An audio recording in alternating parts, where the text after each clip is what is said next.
Many of us are touch deprived.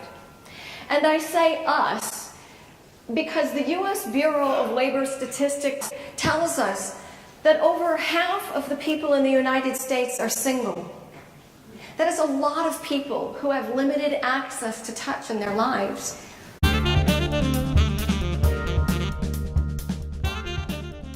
He watched people talking in cafes across the world, so he went to various locations and counted how many times that the individuals touched over the course of 60 minutes.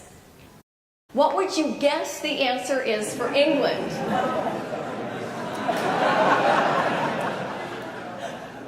And for the US, we can be proud that in moments and bursts of enthusiasm, our number is 2.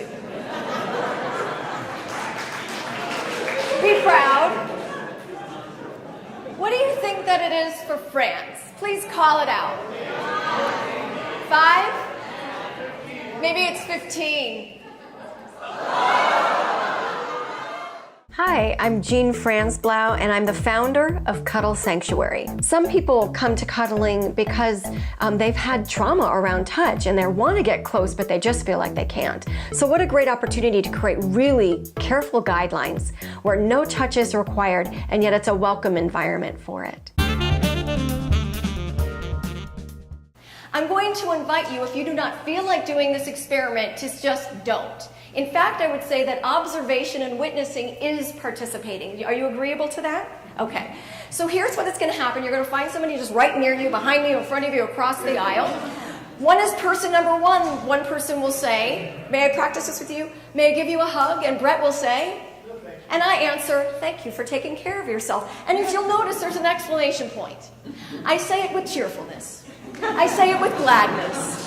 Because there's nothing like receiving a hug from somebody who doesn't want to give it. Have you ever experienced that? Very unpleasant.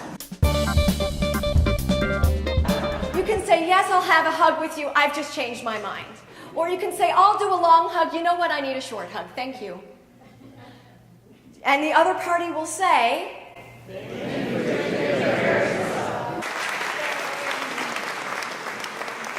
boundaries.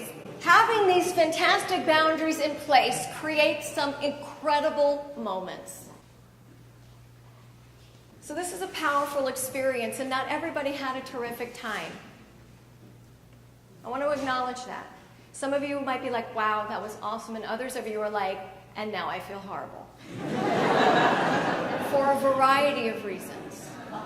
Maybe it's because you chose not to, and you're like, wow, I missed something great.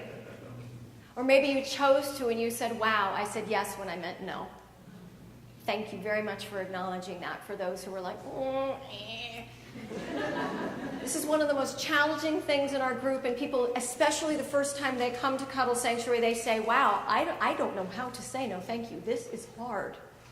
But some people come back because it is a practice, and it's a communication practice that informs other areas of their lives. For a good part of my early adult life, I was single, and I became extremely independent, which is wonderful. But there were also piercing moments of loneliness that I experienced. I remember one time I had a business trip to Honolulu, which seemed really glamorous, but inwardly I felt very lost.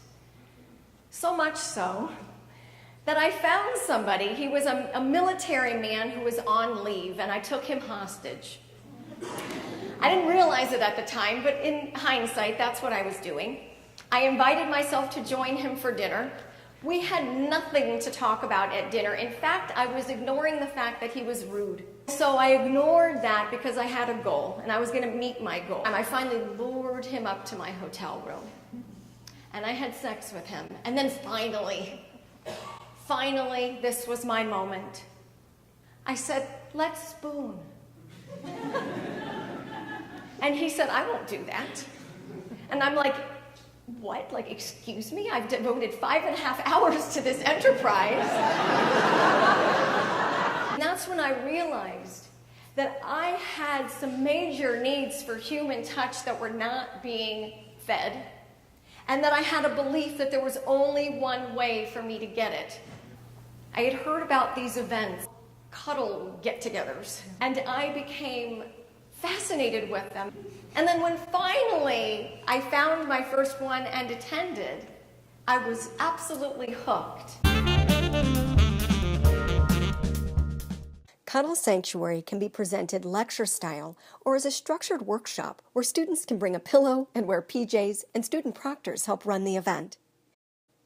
Cuddle Sanctuary events are so much fun that students might not realize they're actually learning about consent.